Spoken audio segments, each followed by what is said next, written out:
हर हर महादेव। पितृपक्ष श्राद्ध से जुड़ी कथा। ऐसी कहानी है कि मृत्यु के बाद जब कर्ण की आत्मा स्वर्ग पहुंची तो उन्होंने वहां खाने के लिए भोजन के बजाय ढेर सारा सोना दिया गया। तब सूर्यपुत्र कर्ण ने इंद्र देवता से इसका कारण पूछा। जवाब में इंद्रदेव बोले, पृथ्वी पर रहते हुए तुमने कभी भी अपने पितरों के लिए भोजन दान तर्पण नहीं किया।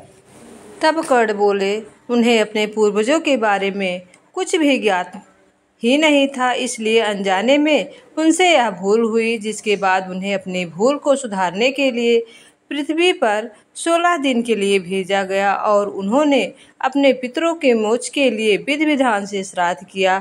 और यही मान्यता है कि तभी से पितृपक्ष में 16 दिनों के लिए श्राद्ध करने की परंपरा। क्या विधि विधान है, आइए जानते हैं।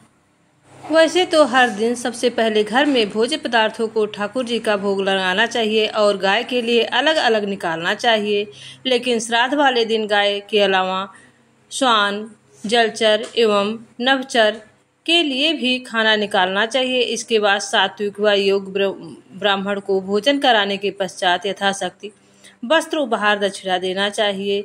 ध्यान रहे, ब्राह्मण को विदा करने के बाद पवित्र नदी सरोवर गंगा जल में अपने पंडित या आचार्य के निर्देशा अनुसार तर्पण करना चाहिए। इतनी यथाशक्ति न हो, वह सिर्फ तिल और जौ चावल युक्त जल से तर्पण करके भी पितरों की आत्मा को संतुष्ट कर सकता है। यदि यह भी न हो पाए तो दक्षिण दिशा की ओर मुँह करके श्रद्धा के साथ पितरों का स्मरण करे। इससे भी पितृ संतुष्ट होते हैं। बड़ा महत्व होता है। कौवे को भोजन जरूर खिलाना चाहिए और घर के दक्षिण दिशा में एक दीपक जलाना चाहिए, जिससे पितृ खुश होते हैं और आशीर्वाद दे के जाते हैं, जिससे आपका साल खुशमय बीतता है।